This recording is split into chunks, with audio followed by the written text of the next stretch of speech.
నమస్కారం, welcome to I dream. ధర్మ మార్గం కార్యక్రమానికి స్వాగతం. నేను మీ విజేత.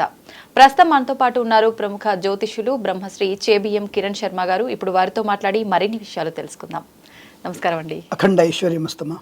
వినాయక చవితి మనం ఏ శుభకార్యం చేసినా, ఏ పని మొదలు పెట్టినా ముందుగా ఆ గణపయ్యని ఆరాధించి పూజించిన తర్వాతే మిగతా పనులన్నీ కూడా మొదలు పెడుతుంటాం. అటువంటి గణపయ్యకు సంబంధించిన వినాయక చవితి అంటే ఆ రోజు ముఖ్యంగా మనం ఏ రకంగా ఆయనని ఆరాధించాల్సి ఉంటుంది? చాలామంది ఇంట్లో వినాయకుడిని పెట్టుకొని ఒక రోజా, 2 రోజుల, 3 రోజుల వాళ్ళ స్తోమతకు తగ్గట్టుగా, వాళ్ళ ఆనవాయితీకి తగ్గట్టుగా ఉంచి మళ్ళీ తీసేస్తుంటారు. అసలు నిజంగా ఇలా చేయడం అనేది ఆనవాయితీ ఉంటేనే గణపయ్యని ఇంట్లో పెట్టుకోవాలా? చాలామందికి డౌట్ కూడా ఉంటుంది. ముఖ్యంగా వినాయక చవితి విశిష్టత ఏంటి, ఇవన్నీ కూడా తెలియజేయండి. తప్పకుండా. సో ఒకటేంటంటే వినాయక చవితి ఫస్ట్ అడిగిన ప్రశ్నలో ముఖ్యంగా ఏంటంటే ఆ యొక్క లంబోదరుడు ప్రతి ఇంటిలో కూడా మనకి అనేకమైనటువంటి విఘ్నాలని నాశనం చేసేవాడు, అంటే ఆటంకాలని పారద్రోలి శుభాన్ని కలిగించేవాడు వినాయకుడు. అందుకే విఘ్ననాయకుడు అంటారు, ఆయన్ని గజముఖుడు అంటారు. ముందుగా అతను పుట్టుకని మనం తెలుసుకోవాలి. అసలు ఆయన స్వయంభూగా అవతరించాడు. అంటే స్వయంభూగా తన అంటే ఏంటి, అమ్మవారి చేతుల మీదుగా తన ప్రాణం పోసుకున్నాడు. గర్భస్థమైనటువంటి తనకి రూపం కాదు, తనకి అభిభక్తం అంటే ప్రకృతి రూపాన్ని కలిగి ఉన్నాడు అతను లంబోదరుడు.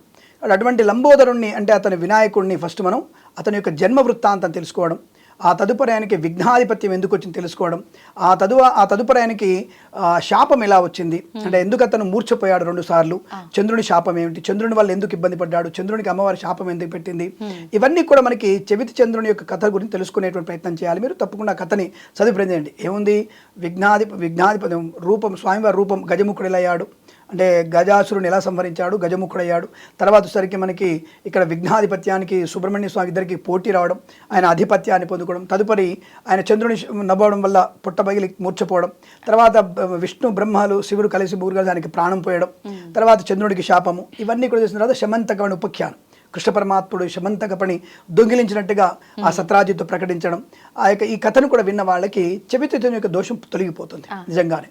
కానీ ఇది చాలామంది అనుకుంటారు భాద్రపద శుద్ధ చతుర్రోజు ఉన్నటువంటి చంద్రుడు అనుకుంటారు. కాదు, ప్రతి చంద్ర దర్శనం అంటే ప్రతి చవితిలో చంద్రుని చూస్తే శాపమే. అది ఖచ్చితంగా, ఆ శాపం ఖచ్చితంగా ఉంటుంది. అది ఎక్కడ కూడా భాద్రపద శుద్ధ చతుర్థి రోజున ఈ కథ విన్న వాళ్ళకి పుణ్యం కలుగుతుంది స్పష్టంగా చెప్పారు కృష్ణుడు. కానీ ప్రతి చవితి రోజున మనం చంద్రుని చూస్తే దోషమే. కాబట్టి ప్రతి చవితికి కూడా మనం ఆ కథ వినాల్సిన అవసరం ఉంటుంది. ఇది చాలా మంది తెలుసుకోండి, ఇంపార్టెంట్. ఐ డ్రీమ్ ఛానల్ ద్వారా చెప్తున్న విషయం, ప్రతి చెవితి కూడా మనకి ఖచ్చితంగా మనకి చంద్రదర్శనం అనేది దోషం కలిగిస్తుంది. కనుక సాయంకాల సమయంలో పొద్దున్నో ఆ వినాయక ఉత్పత్తి, ఆ గజముఖుడి కథను తెలుసుకొని తప్పకుండా అందరూ కూడా 2 నక్షత్ర శిరస్సులో వేసుకుంటే 5 నిమిషాలు, 5 నిమిషాల కథ శుభ్రంగా విని అక్షత శిరస్సులో వేసుకుంటే అక్కడ హాయిగా మనం ప్రశాంతంగా ఉండవచ్చును. చాలా మంది ఏంటంటే భాద్రపద శుద్ధ చతుర్థి రోజు మాత్రమే ఇవి చేస్తూ ఉంటారు, అది కరెక్ట్ కాదు. ఇది ఈ ప్రశ్నకు సమాధానం. రెండవది, మీరు అడిగిన ప్రశ్నకి 1 రోజా 3 రోజుల ఆనవాయితీ ఏమిటి అనేది. అసలు ఆనవాయితీ అనేది ఆచారం, శాస్త్రోక్తమైనది మాత్రం 1 రోజు. నవరాత్రులు, దశరాత్రులు, స్వామివారికి ఉద్వాసన, నిమజ్జనం అంతా కూడా మనకి 10 రోజుల కార్యక్రమం శాస్త్రంలో లేదు. ఏ శాస్త్రంలో కూడా మనకి గణపతి ఉపనిషత్తు ద్వారా మొత్తం కోలుకున్నా, పద్మ పురాణాలు చూసుకున్నా, అలాగే పార్వతీదేవి చెప్పినటువంటి విషయంలో అయినా సరే, ఎటువంటి శివపురాణంలో కూడా ఇటువంటి 9 రాత్రుల యొక్క విషయం అనేది ఎక్కడా లేదు. మరి ఎందుకు వచ్చింది ఇది అనేది చాలా మంది చెప్పే ఉంటారు, పెద్ద పెద్ద వాళ్ళు, గొప్ప వాళ్ళు, నాకంటే వాళ్ళు చెప్పే ఉంటారు. 1893 సంవత్సరంలో స్వాతంత్ర్యోద్యమ సంగ్రామంలో శ్రీ లోకమాన్య బాలగంగాధర్ తిలక్ గారి ఆధ్వర్యంలో ఈ బ్రిటిష్ వాళ్ళ యొక్క పతనాన్ని కోరుకొని ఈ యొక్క భారతీయులందరినీ కూడా కులమతాలకు అతీతంగా అందరిని చేర్చి యుద్ధ సన్నాహాలు ఎలా చేయాలి, స్వాతంత్ర్యాన్ని ఎలా పొందుకోవాలనేటువంటి భావనతో అందరినీ ఒక దగ్గర రూపకల్పన చేసే ప్రక్రియలో ఆయన అందరినీ దగ్గర తీసి, మాకు నవరాత్రులు ఉన్నాయి, మేము గణపతిని 9 రోజులు పెట్టుకుంటాం, ఇది మధ్యలో మానేశారు, మాకు అరిష్టం అవుతుందని చెప్పేసి ఆయన అక్కడ బ్రిటిష్ వాళ్ళ దగ్గర నుంచి పర్మిషన్ తీసుకొని 9 రోజులు, ఈ 9 రోజులలో యుద్ధ సన్నాహాలు, స్వాతంత్రాన్ని ఎలా పొందనే విషయంలో చర్చ చేసుకున్నారు ఆయన. దానికోసం 1893 సెప్టెంబర్ 16 నుంచి ఈ కార్యక్రమం ప్రారంభమైంది, నవరాత్రులు అనేది. ఎందుకు? ఈ కారణం చేత. కానీ మనకి 1 రోజు చవితి రోజు మాత్రమే పండగ చేసుకొని మర్నాడు పంచమి రోజున స్వామివారి ఉద్వాసం చెప్పాల్సిందే, ఆ స్వామి నిమజ్జనం చేయాల్సిందే. మరి అటువంటి ఆనవాయితీ చేసుకోవడం వల్ల ప్రయోజనం ఉందా? ఎందుకు లేదండి. సనాతన ధర్మం కన్నా గొప్పది ఇంకేమిటి లేదు. సనాతన ధర్మం మాత్రమే గొప్పది, నేను అందులో గట్టిగా చెప్తాను నేను. ఎందుకంటే లోక కళ్యాణం కోసం, లోకహితము కోసం అందరినీ కూడా కులమతాలకు అతీతంగా అందరినీ కలుపుకొని అందరికీ అన్నదాన భోజన వస్తు సాముదాయాన్ని ఎంత కూడా ఇవ్వగలిగేటువంటి సత్తా ఉన్నటువంటిది సనాతన ధర్మం మాత్రమే. దాని గురించి నేను గొప్పగా చెప్పుకునే ప్రయత్నం చేస్తాను. నేను అటువంటి సనాతన ధర్మంలో అందరూ కూడా 9 రోజులు హాయిగా లంబోదరుణ్ణి, గజముఖుణ్ణి, శూర్పకరుణ్ణి అనేటువంటి ఆ యొక్క బొజ్జేని పూజిస్తే ఎంత ఆనందం ఉంటుంది మనకి. అందరూ కలిసి మన సాధక బాధకాలని, ఆనందాలని పంచుకోగలిగే అవకాశం, సామూహికమైనటువంటి భోజనం. మీరు తెచ్చిన పులిహోర నేను తినడం, నేను పులిహోర మీరు తినడం, ఇలా సామూహికంగా అంటూ అలవాటు, అంటే ఏది మనకు అంటరానితనం లేనటువంటి ప్రశస్తం. అలాంటిది మరి ప్రపంచంలో లోకల్లో బ్రాహ్మణుడందరూ కూడా ఇతర కులాల వాళ్ళని పక్కకు పెట్టాడు అనేటువంటి స్థితిని దిగదార్చి మాట్లాడేటువంటి వ్యక్తులకి నేను సమాధానం చెప్పాల్సిన అవసరం లేదు. ఇది 1893 బాలగంగాధర్ తిలక్ బ్రాహ్మణుడై ఉండి ఇటువంటి అందరి మతాలతో కలిసి ఎలా భోంచేశాడు, మరి ఆ కాలంలో కనుక కుల మతాలకు అతీతంగా ఎలా పనిచేశాడు, ఈ విషయాన్ని దృష్టిలో పెట్టుకుంటే ఇప్పుడు మాట్లాడుతుంటే సోకాళ్ళందరూ కూడా ఏం మాట్లాడుతున్నారు, బాపనుల వల్ల ఇట్లా జరుగుతుంది, బాపనుల గుళ్ళకు రానిలేదు. మరి చిదంబర దేవాలయం దర్శించారా తెలియదు. అంటే అప్రస్తుతమైన కొన్ని విషయాలు చెప్పాలి. చిదంబర దేవాలయం చూసారప్పుడన్నా మీరు? చిదంబర దేవాలయంలోకి మెయిన్ గేట్ నుంచి లోపలికి వెళ్ళాలంటే మీకు 18 నిమిషాలు పడుతుంది. 18 నిమిషాలు పడుతుంది లోపలికి స్వామివారి దగ్గరికి వెళ్ళాలంటే. అంత విశాలమైనటువంటి దేవాలయం. ఒకవేళ అటువంటి విశాలమైన దేవాలయంలో ఎవరైనా సరే అన్య కులస్తులు అనుకుందాం, జనాలు అనుకుంటాను, అన్య కులస్తులు వచ్చేసి ఆ గేట్లో ఎంటర్ అయినప్పుడు ఈ బాపనోడు ఆ శివునికి పూజ వదిలిపెట్టేసి బయటికి వచ్చేసి అన్య కులస్తుని బయటికి వెళ్ళగొడితే అవకాశం ఉంటుందా? అంత దివిజ్ఞాన అంటే అక్కడ బయటకు వచ్చి వెళ్ళగొట్టేటువంటి అవకాశం ఉంటుందా? అంటే లేనివి కల్పించబడ్డాయి. బ్రిటిష్ వారు కావచ్చు, మొఘళ్ళు కావచ్చు, దుర్మార్గులు కావచ్చు, చాండాల అంటే మతాల వాళ్ళు కావచ్చు, ఇదంతా కల్పన చేసి హిందూ మతాన్ని గందరగోళంగా తయారు చేశారు. చాతుర్వర్ణం వేరు. ఇప్పుడు మీరు యాంకర్, అతని కెమెరామెన్, అతని పని అతను చేయాలి, అది వర్ణం. మీ పని మీరు చేయాలి. గెస్ట్గా నా పని నేను వచ్చేసి మీతో అసభ్యంగా మాట్లాడితే, ఆ కెమెరా ముందుకు వచ్చేసి అసభ్యంగా వస్త్రధారణ చేస్తే అది అంటే వర్ణం ఇది. అంటే మీ వర్ణంలో మీరు ఆ పని చేయాలి, నా వర్ణం ఈ పని చేయాలి. అది 4 వర్ణాలు మరి ఎవరు వాళ్ళు గ్రూప్గా డివిజించబడుతుంది. That's group. ఆ గ్రూప్కి ఆ పని ఉంటుంది. అందుకు సృష్టించారు తప్ప లేనిపోనేందుకు. అలాంటి గొప్ప క్రియేటివిటీ వినాయక వ్రతంలో కనపడుతుంది మనకి. కులమతాలకు అతీతంగా ఈ సామూహిక చేసుకోవడం అనేది కనపడుతుంది.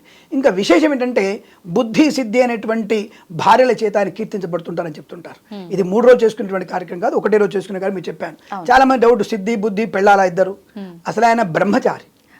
అంటే పార్వతీ పుత్రుడిగా అతను బ్రహ్మచారి. కానీ బ్రహ్మ మానసమైనటువంటి వ్యక్తులని ఇద్దరిని సృష్టించాడు. ఎందుకు? ప్రజల యొక్క అనుకూలతని, వారికి మంచి సామరస్య ధోరణి, జ్ఞానాన్ని, ఆనందాన్ని, కార్య విజయాన్ని కలిగించడానికి బుద్ధి అనేటువంటి శక్తిని, సిద్ధి అనేటువంటి శక్తిని రెండు ఆయన తీసుకొచ్చేసి గణపతికి ఇచ్చి నువ్వు వీరిని వివాహం చేసుకుని కల్పిస్తాడు. వివాహం అనేది కూర్చోటి తాళి కట్టలేదు ఆయన, ఆ ఇద్దరిని స్వీకరించమని చెప్తాడు. అంటే మనం తెలుసుకోవాల్సింది ఆయన శక్తుల్ని గ్రహించాడు ఆయన. కాబట్టి వారి శక్తి అనేది విడదీరి అనేటువంటిది, అంటే విడదీరైనటువంటిది. కాబట్టి అందుకే భార్యను శక్తిగా చూస్తారు. ఎందుకంటే భర్త నుంచి వేరు కాదు లేనటువంటిది శక్తి. కాబట్టి అటువంటి శక్తిని ఆయన అక్కడ పెళ్ళైనట్టు కనబడుతుంది మనకి. అంటే లోతుగా ఆలోచించాలి. అటువంటి సిద్ధి బుద్ధి సమేతమైనటువంటి వినాయకుని పూజిస్తే మనకి అద్భుతమైనటువంటి కార్యసిద్ధి పొందుకుంటాం. ఆ కార్యసిద్ధి సఫలమవడానికి మంచి బుద్ధిని ప్రేరేపిస్తాడు. కాబట్టి విద్యార్థిని కూడా తప్పనిసరిగా ఆ రోజు మీరు సిద్ధి బుద్ధి సమేత గణపతిని ఆరాధన చేయాలి. అది విశేషం. అందులో మీరు అనుకున్నట్టుగా 21 పత్రాలతో స్వామివారి పూజ చేస్తుంటారు. జాజిపత్ర అని, తర్వాత అర్కపత్రం అని, తులసి దళాలతోని, చూతపత్రము, ఔదుంబర పత్రంతో, అలాగే అనేకమైనటువంటి 21 పత్రాలతో, బృహతి పత్రంతో చేస్తూ ఉంటారు పూజలు. అసలు ఇవి ఎందుకు చేస్తారో తెలుసా? చాలా మంది వచ్చేసి ఏంటో ఆకులు పడేస్తారు ఆయన మీద. మనకి ఇప్పుడు కాలం ఏంటి? వర్షాకాలం వెళ్ళిపోతూ శీతాకాలం ప్రవేశించే సమయం. ఎన్ని క్రిమికీటాలు బయట ఉంటాయి సైంటిఫిక్గా ప్రూవ్ చేసుకోండి మీరు. అనేకమైన క్రిమికీటకాలు మొన్న వర్షాలకి, ఇప్పుడు వర్షాలు వెళ్తున్న సమయంలో భూమి విచ్చుకున్నప్పుడు అనేకమైనటువంటి బ్యాక్టీరియా బయటకు వస్తుంటుంది. రాబోయే శీతకాలానికి ఈ బ్యాక్టీరియా ఎక్కువ ఉధృతం అవుతుంటుంది. మీరు చూడండి, చాలా మటుకు రోగాలు, శ్వాస సంబంధించినటువంటి అనారోగ్యాలు, చర్మ సంబంధ అనారోగ్యాలన్నీ కూడా మీకు శీతాకాలంలో ఎక్కువగా ఉంటాయి. ఇది సైన్స్ చెప్తోంది. మరి ఈ సైన్స్ కంటే ముందు నా సనాతన ధర్మం చెప్పింది రోగమయ కాలం రాబోతుంది. కాబట్టి ఇప్పుడు ఏం చేస్తున్నారు, ఇట్లా అనేకమైనటువంటి పత్రాలని ఏ ఇంట్లో అయితే కుప్పగా పోల్చమని ఉంటామో సాయంకాలం వరకు అవి కాస్త ఉమ్మగిలినట్టు అవుతాయి. అంటే వేడికి వాటిని వాయువులు ప్రసరం అవుతాయి బయటికి.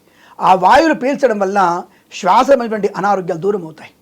తులసి, మారేడు, చూతపత్రము, అర్కపత్రము, బృహదీ పత్రము, దవనము, ఇలాంటివి అనేకమైనటువంటి సువాసనటువంటి ఆయుర్వేదమైనటువంటి పత్రాలను అక్కడ వేసి ఆ రాత్రి మొత్తం ఉండడం వల్ల ఆ ఇంటికి మొత్తం ఒక పాజిటివ్ వైబ్రేషన్, పాజిటివ్ ఈ గాలి ఏర్పడుతుంది.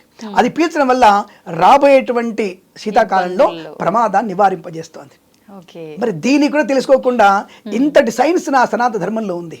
కాబట్టి అందుకే మనం గణపతిని ఈ యొక్క ఇన్ని రకాల పత్రాలతో పూజ చేయాలి. మరి ఆయనకి మోదకాలు ఎందుకు పెట్టాలండి? మోదక విశేషం ఏంటి? ఆయనకి ఉండ్రాళ్ళు ఎందుకు పెట్టాలి? చప్పిడి ఉండ్రాలు ఎందుకు పెడతాడు? చప్పిడి తింటాడు ఆయన. ఆ చప్పిడి పదార్థం అనేది నీలో అహంకార తత్వాన్ని తగ్గించుకోమని చెప్పడానికి. మోదకం అంటే కొబ్బరి లవుతో బెల్లంతో కొబ్బరి చేసినప్పుడు మోదకం వేరు, ఉండ్రాళ్ళు వేరు.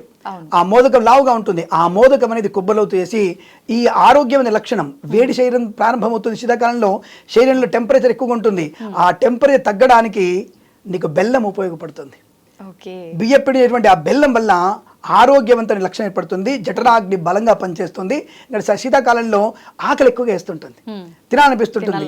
ఆ తినాలనిపిస్తున్న టైంలో తక్కువ తినడం కోసం చలివిడి అనేటువంటి బియ్యపిండి, కొబ్బరి అరగకుండా అంటే పదార్థాన్ని అరగకుండా చేస్తుంది కొబ్బరి, బెల్లము ఆరోగ్యాన్ని కలిగిస్తుంది. కాబట్టి మోదకాన్ని తినమని చెప్పారు.